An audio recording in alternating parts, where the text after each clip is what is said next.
To really understand the recent increase in oil prices, we need to look at supply and demand on the international level. The best way to get started is to look at the proven oil reserves by region.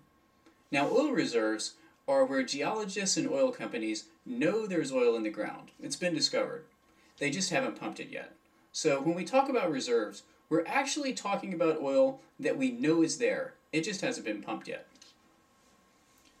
Now, as you would expect, the Middle East has by far the highest number of reserves. North America and Africa have pretty substantial reserves, but in the case of North America, a lot of the reserves are off the coast of California or in protected wildlife habitats in Alaska, so we aren't actively drilling there.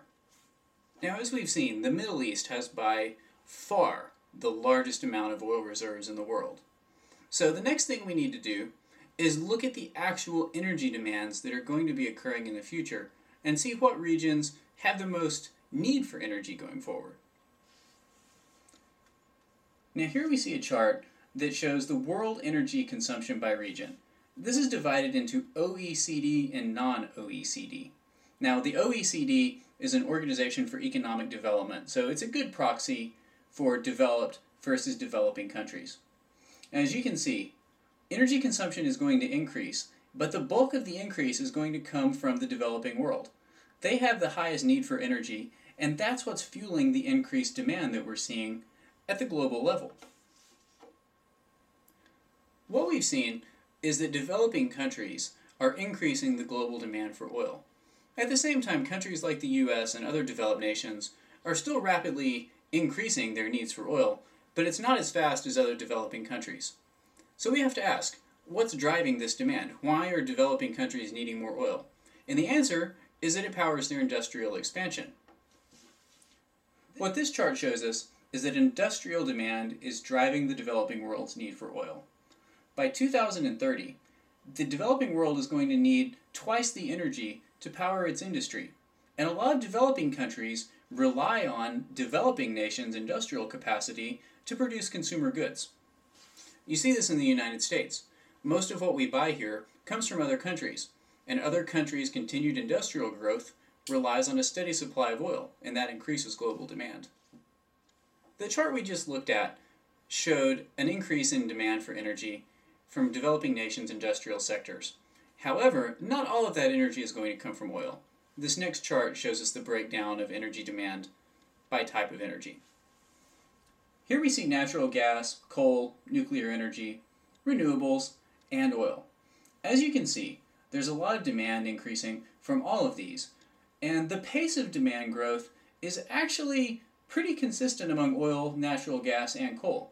However, the sheer volume of energy that oil needs to deliver is substantial, and that's borne out in some of the demand figures we saw earlier.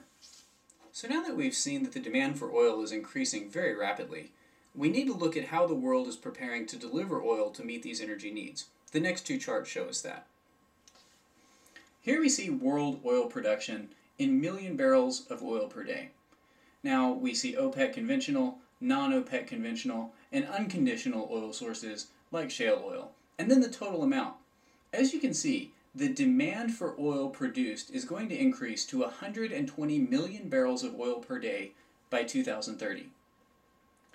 Now this next chart shows the consumption of oil versus today's proven reserves available. Now take a look at this.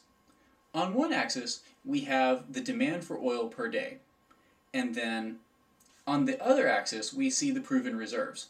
So as demand increases in barrels per day, we can see how that's going to affect the proven reserves. As you can see, they just start to taper off, of course. Now, this assumes that no new oil is discovered. So what does this tell us? This is actually a really profound chart because this shows that by 2030, we'll have used up almost 2/3 of the world's oil reserves that we know of today based on the demand figures that we saw. Now, anytime you see something like this, you have to remember, this is assuming no new oil is found. And I think pretty much everyone agrees there probably is more oil out there, but we're not seeing large discoveries like the North Sea, things like that. We're not seeing those large discoveries anymore. So any new oil that we find probably won't be in those high volumes. Now, this chart shows one of the reasons why oil prices have increased. We've seen a growth in global demand over the next 20 years, and we've seen that just to meet this demand, we're going to have to use at least half of our proven oil reserves now, just to meet that demand. And there are plenty of economists who think demand is actually going to be much greater if we see continued economic growth. Okay, let's summarize quickly. We've seen from the US Department of Energy that world energy demands are going to grow almost 57% from 2004 to 2030. Now, developing countries are going to grow at 95%, and developing countries are going to increase their energy demands by 24%. These are substantial increases in demand, and there are some factors that have actually called the supply of oil to meet these demands into question, and that's what we're going to look at next. Let's look at some of the factors that have called supply of oil into question. The IEA is a European body that serves as sort of an impartial observer of the national oil production and price levels. So what they do is they look at potential reserves and try to estimate how much growth there can be in supply given economic conditions. Now what's happened is recently the IEA has announced it's going to investigate its process for looking at reserves, and it actually thinks it may have been over-reporting oil reserves in some very important countries. What that means is that world oil demand, which they estimate to be at 130 million barrels by 2030, could actually be supplied by only 100 million barrels of oil. This is based on reserve adjustments, where they feel they've overestimated the amount of oil that countries like Venezuela, Saudi Arabia, and Russia will actually be able to produce. Many countries closely guard their reserves data, so it's not surprising that the IEA would have to revise its estimates. Countries like Russia are not very forthcoming with reserve information, and other countries like Saudi Arabia regard oil reserves almost as a state secret, and they're very, very reluctant to give actual credible information to bodies like the IEA. So the best they can do is estimate. The reason these oil reserves are important is because most of the world's big oil fields are actually being depleted very rapidly.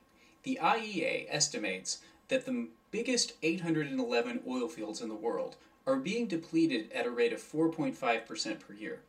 So as you can see, it'd be very easy for there to be supply shortfalls if reserves are incorrect.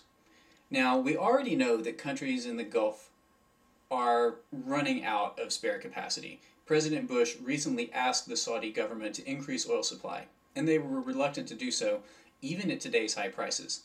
This is a sure sign that the major oil producers in the Gulf region are actually running out of spare capacity, and I can pretty much assure you that there will be no spare capacity by 2012.